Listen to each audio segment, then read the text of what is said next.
Understand it this way: if Aristotle is right, we shall be able to destroy earth, death, and preserve life.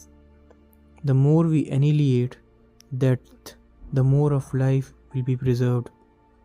If someday we succeed in annihilating death completely, we shall be able to preserve absolute life. Then there will be life and life alone. But according to Lao Tzu, it is just the opposite. If we annihilate that, we destroy life also. If death is completely destroyed, life will be no more. Let us examine this properly in context with the happenings of today. Now, this is interesting that the more cures we have found for man's ailment, the more ill man has become.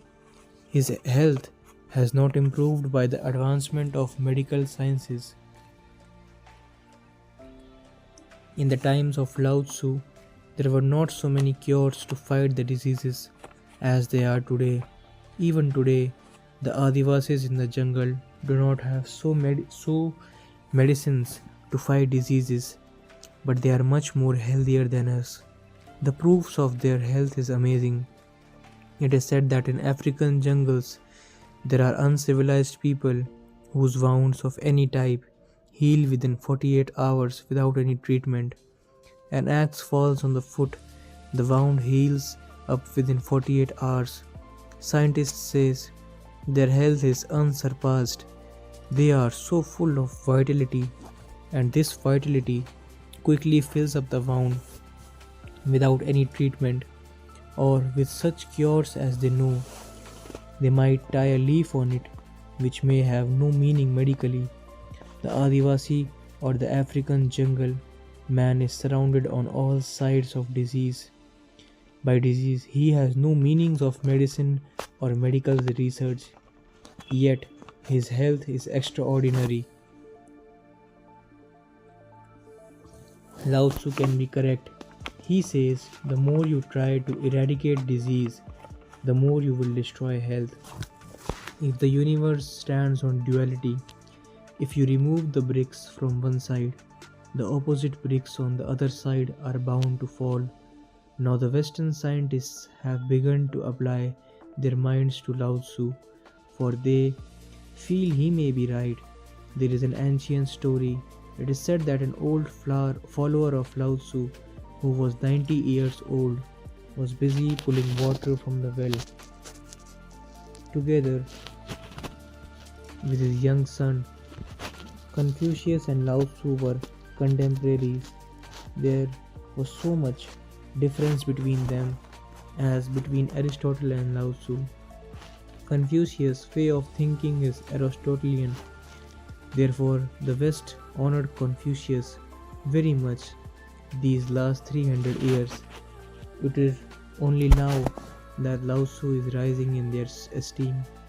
This is because science now finds itself in a strange predicament and is faced with great difficulty.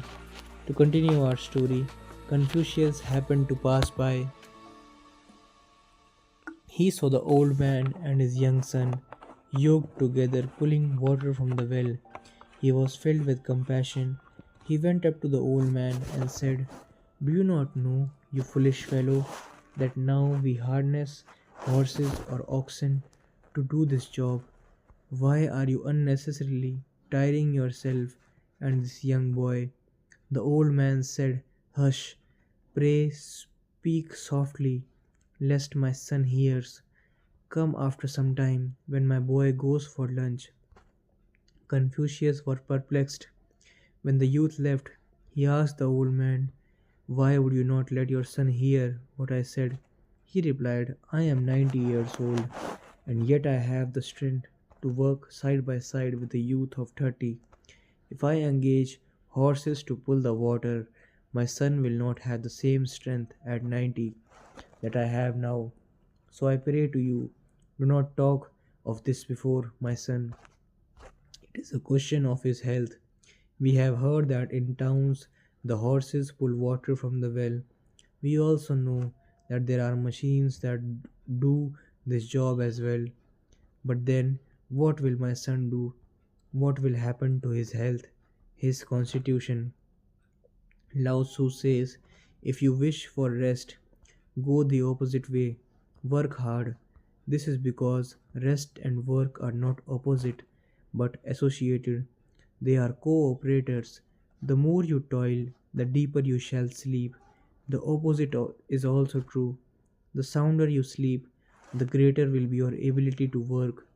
Once we understand this, says Lao Tzu, then the question remains not of destroying the opposite, but of making use of it.